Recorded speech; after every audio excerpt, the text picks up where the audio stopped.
I mean, can you draw on any reasons why you'll take a player who has a poor run of form, the new coach comes in, a new leadership, a new culture kind of gets installed, and all of a sudden you have this ridiculous improvement in output, purely based not on an improved skill set, but obviously a connection with that culture or the way the leadership is working. I mean, I don't think that we rely on psychology quite enough. Definitely not in rugby, but also I think in general, because we focus on the words we use to communicate a lot. So coaches would write things on boards, and I think managers in different environments tend to rely on, presentations with lots of slides, very word heavy. Yeah. But most of communication isn't verbal.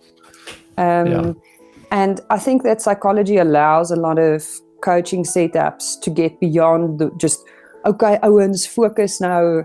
And like we are going to do A, B, and C. These are our tactics. This is our game plan.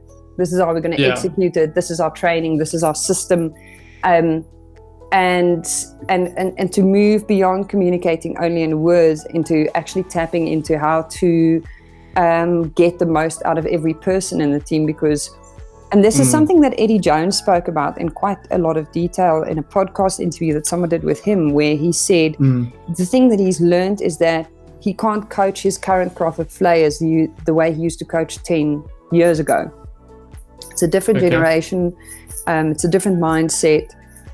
He used to kind of coach his way, and people just had to meet him halfway. And he is certainly employing an approach of kind of going towards people where they are, speaking to different people in different ways.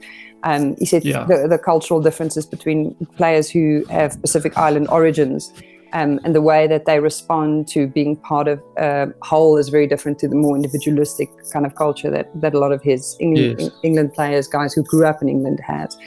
And I think that that's very true in the South African environment. You have such diversity in any workplace.